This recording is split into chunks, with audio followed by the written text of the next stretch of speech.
Hey guys, and welcome back to another video.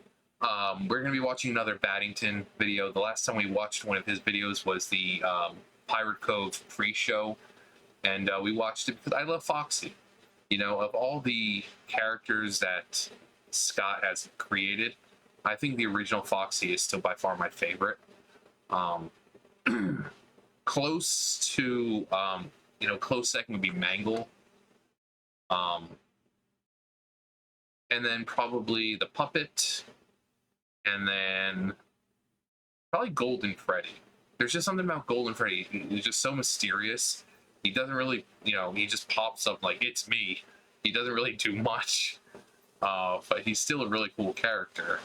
You just see him like lounging about and slumped over. And oh, wait. Let me go back. I think Mr. Hippo would probably be number 2. My friend, you have met a terrible demise. Imagine dying. Mr. Hippo pops up and starts telling you a story. One of several. But Battington takes these characters and makes it more, I wouldn't say realistic, but he gives them more of a realistic look. Like when you see Freddy and we're gonna see Spring Bonnie and Spring Freddy, they look like something you would see at like a Chuck E. Cheese or another place that has animatronics, compared to the really big, bulky ones that Scott created. And there's nothing wrong with that. But I saw Dawko watch this, but obviously because he stops and this and that, it was hard to kind of watch it. So we're going to go. It's like 9 minutes long. So we're gonna watch it, and yeah. So I mean, if we see something interesting, I'll probably stop it. But this is the non-existent video.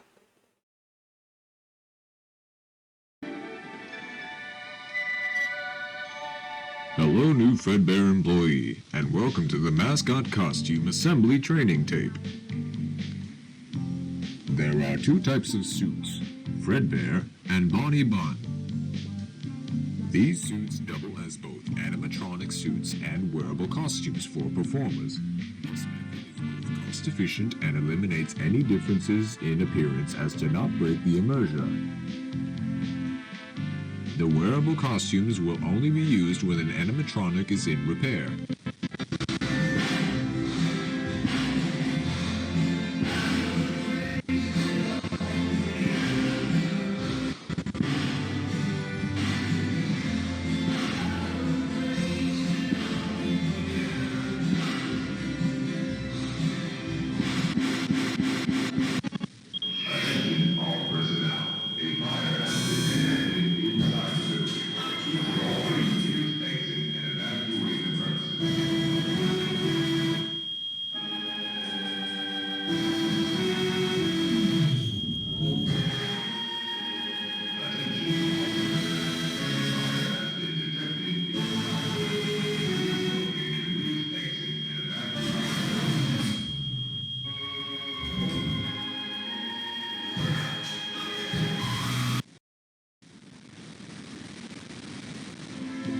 The suit is made up of 3 layers.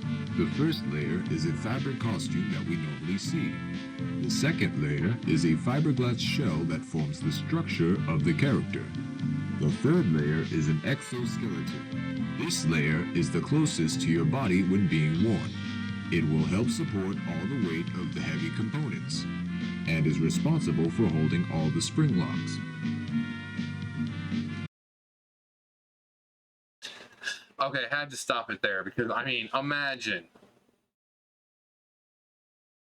your body. I mean, this doesn't even look like it would be able to hold a body in it. Like you'd have to be like fucking Slender Man to fit in this shit.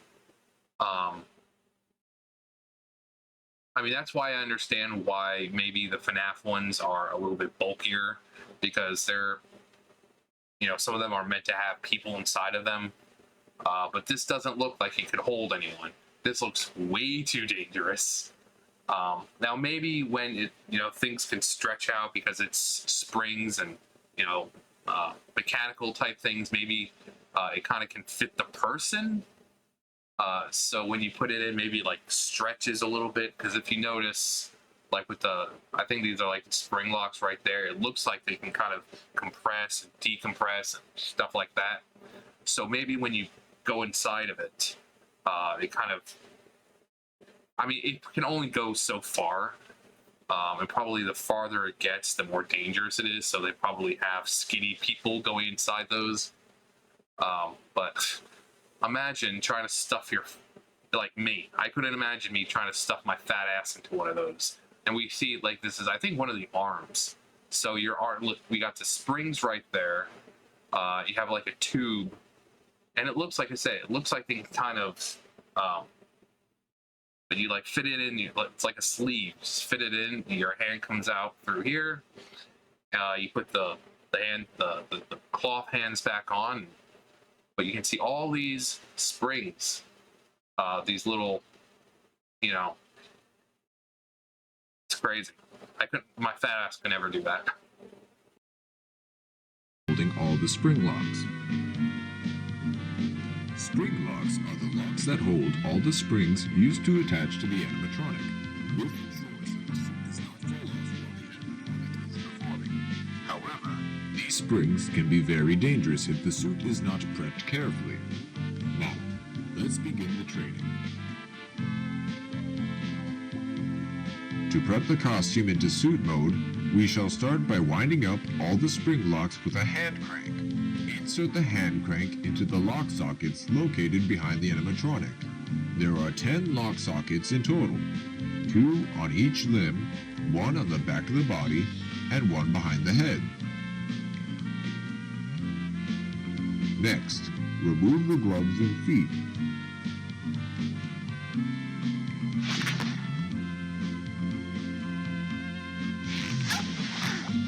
You'll need to remove the head before taking off the costume.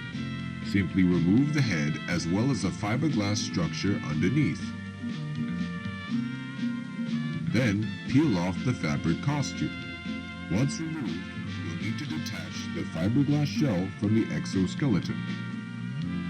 Lastly, remove the exoskeleton from the animatronic. To put on the suit,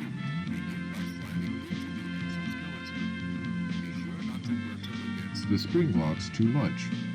Next, you'll need to reattach the fiberglass shell back on. Then, put on the fabric layer. Once applied properly, put on the gloves and feet. Lastly, you'll need to put on the head, but before you do, you'll need to put the head into performer mode by winding up a small socket on the inside of the head to reveal the fake eyes. Perfect for you to see. In the event of a spring lock failure, do not panic. Keep as still as possible and call for help. Calm your breathing and have a partner wound up the hand crank to lock the spring locks once more. Then safely and gently remove the suit. Okay, so a lot to unpack there. So we've got the endoskeleton, or the exoskeleton with the fiberglass. There's a lot to, I can only imagine how long this would take. So you take off the suit, you take off the fiberglass. So yeah, you have the hand cranks, and we've heard about the hand cranks before.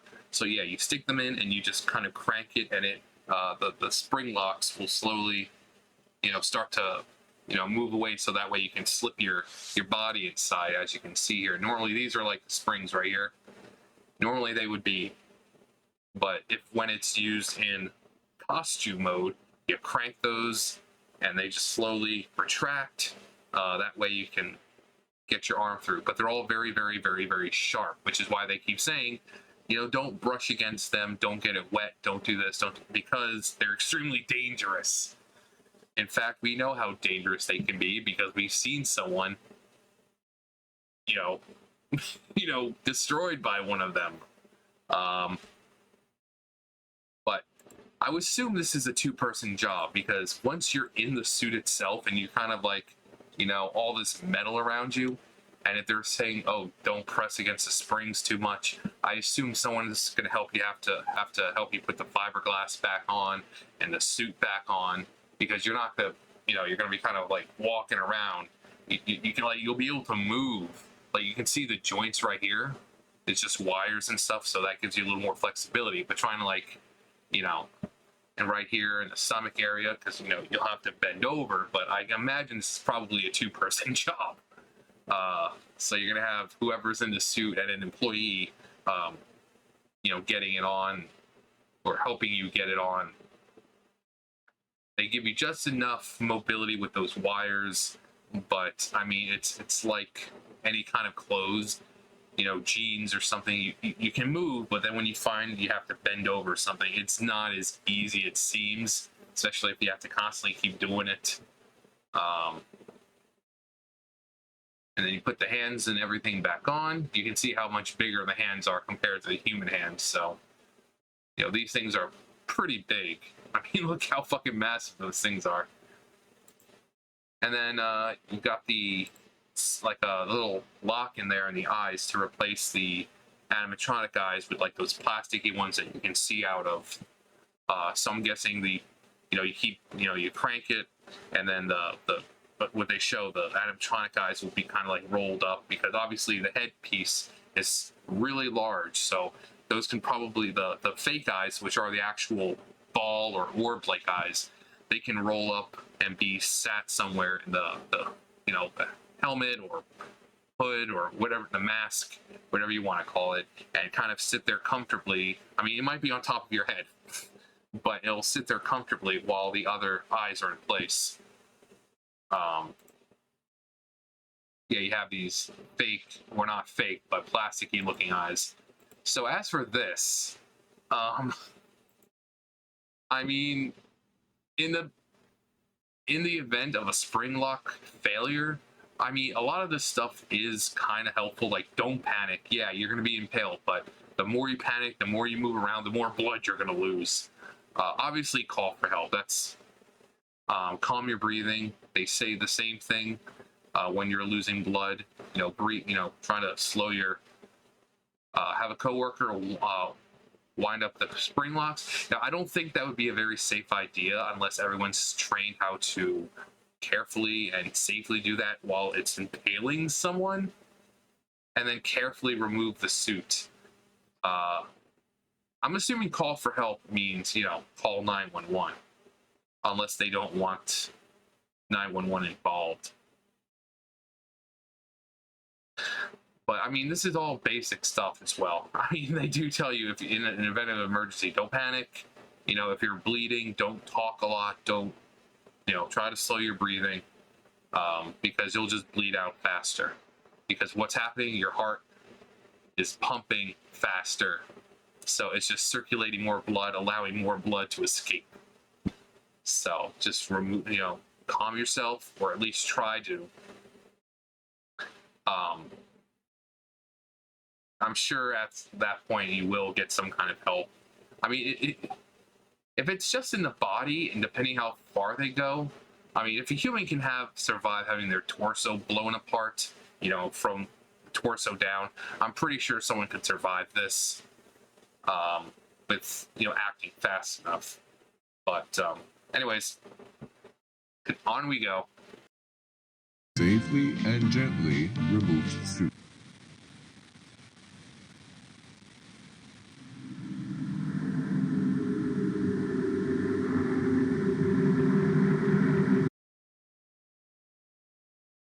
All right, so let's go back and look at that. No. Come on. Come on. No, that's not what we're looking for.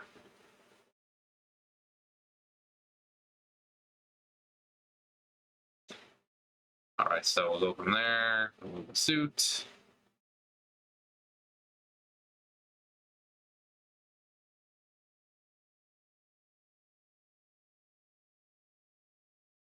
Okay. Fredbear Jaw Upgrade. Fredbear's costume was designed with a large jaw to hold all the teeth for full smile. Unfortunately, that means modifications were needed for the animatronic to function properly. The Fredbear animatronic had problems with moving its jaw with all the additional weight. Both animatronics were designed with the intention of having similar features, with Bonnie Bun being the main focus for design. To compensate for Fredbear's large jaw, we've installed 2 additional hydraulics on both sides of the animatronic jaw. Fredbear is fully calibrated and ready to perform again. Okay, so I'm guessing these are like the hydraulics right there. So basically what they're saying is they added the lower jaw,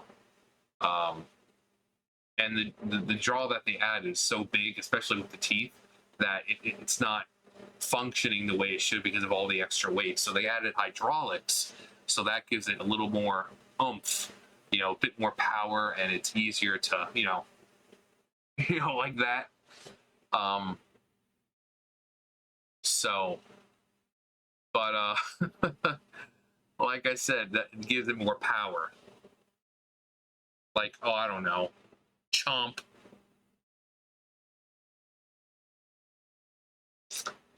But yeah, hydraulics helping the jaw function. It's almost like they want people to die. I'm just saying.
Hey, do me a favor.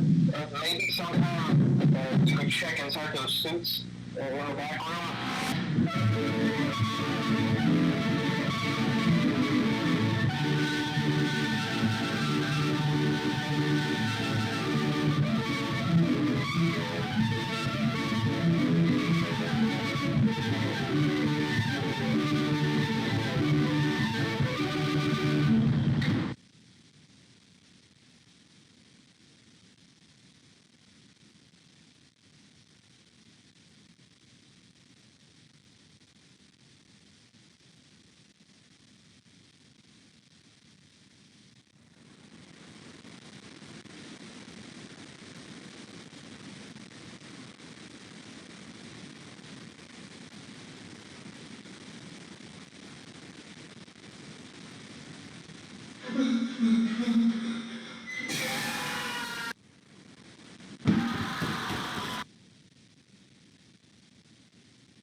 All right, so there we have the puppet, who has always been like a benevolent kind of force.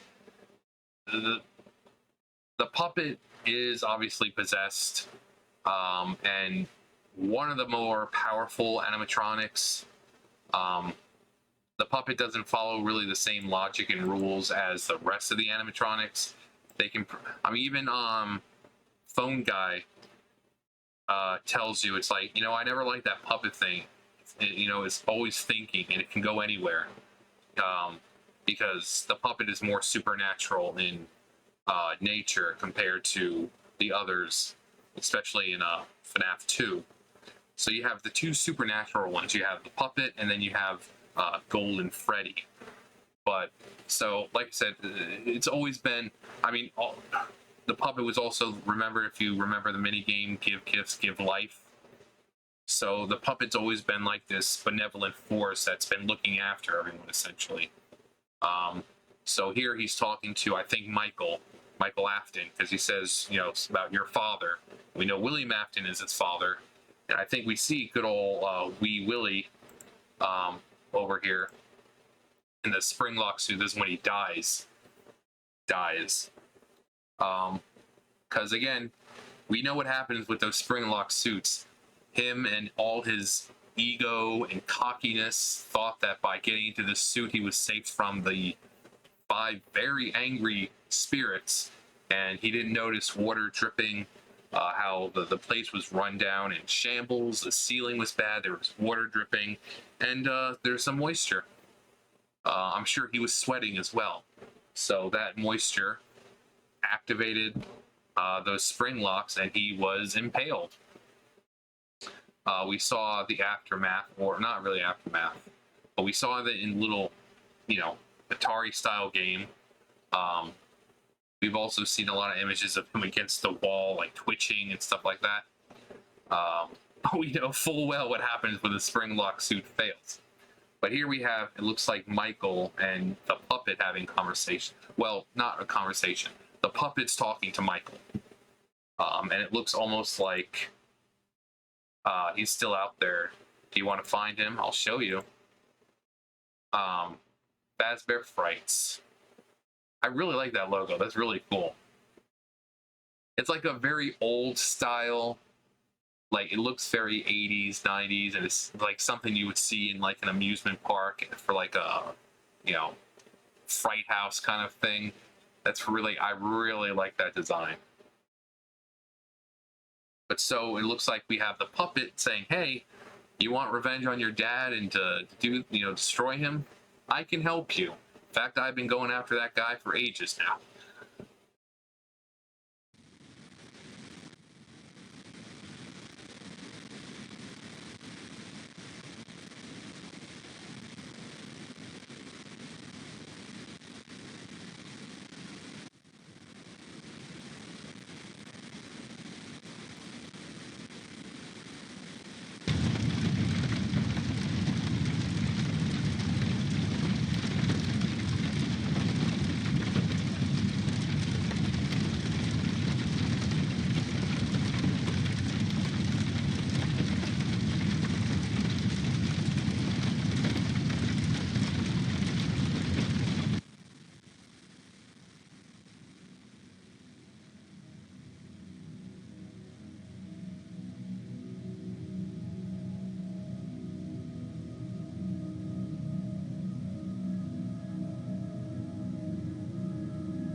Okay, so I love you, Michael. We know that the puppet is possessed by Henry's daughter.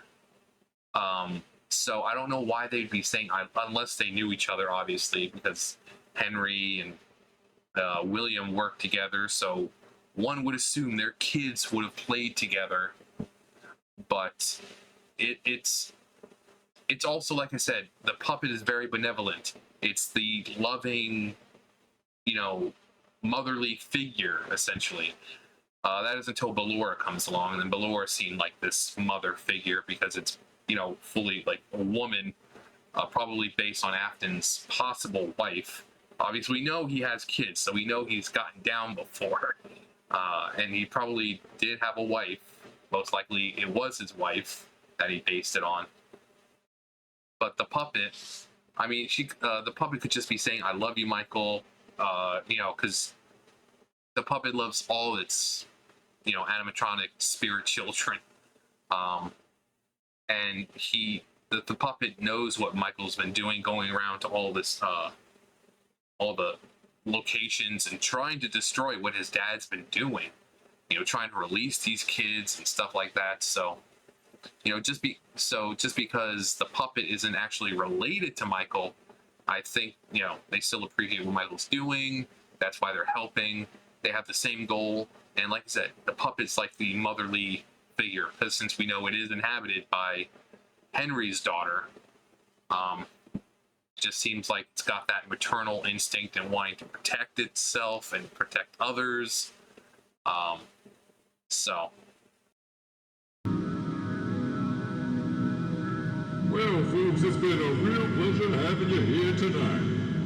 We had to say goodbye, but cheer up and alive tomorrow. And just remember that a friend is the best thing you could ever have. When life gets you down, a friend will be there to help. Yeah. Oh, that look. There was this one time I got stuck in a water machine. A friend of mine had a cut a hole in it just to get me out.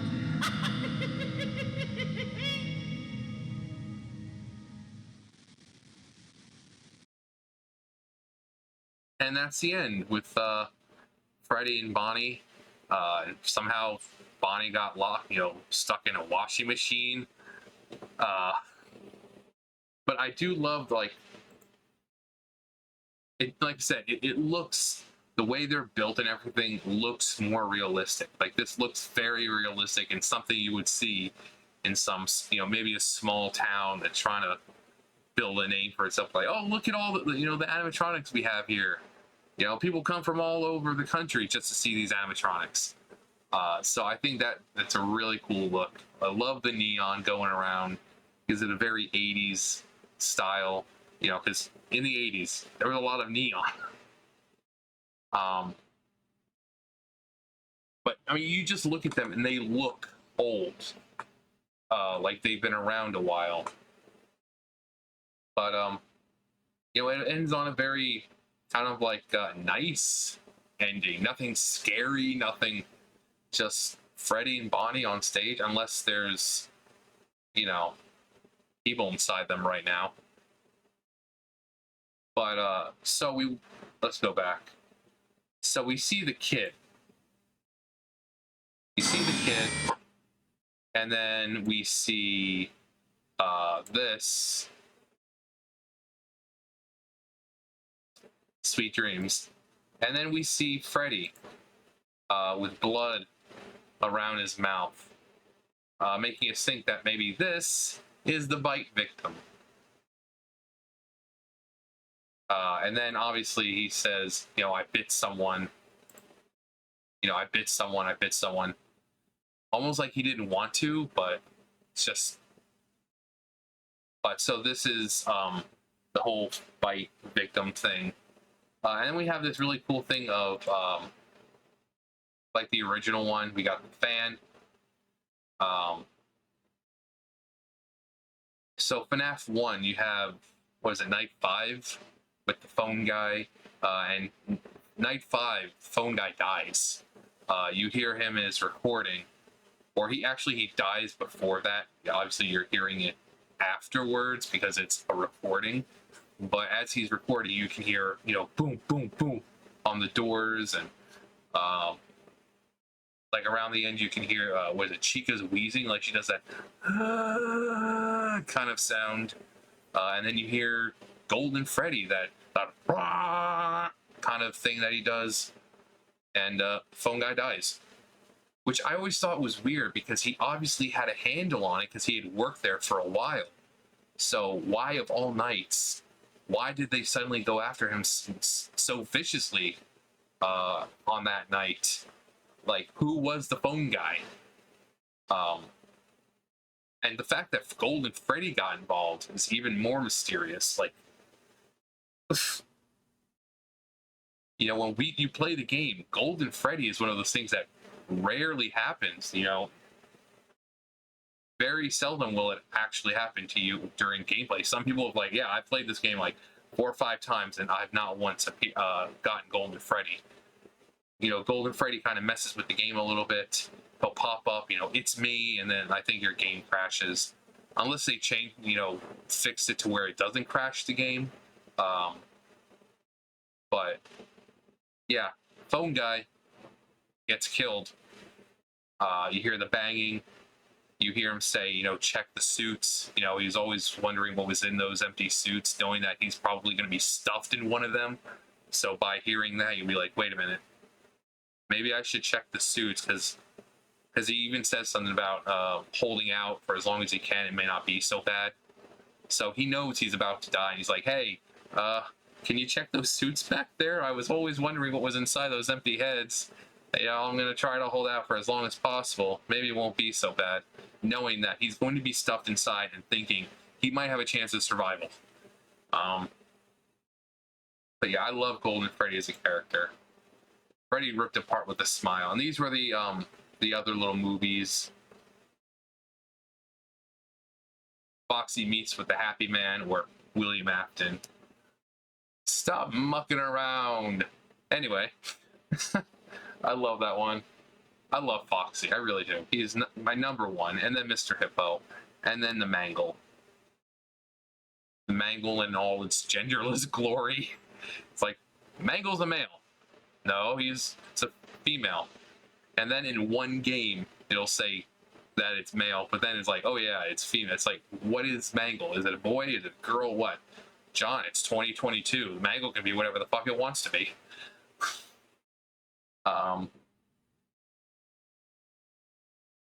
We've got burning for good.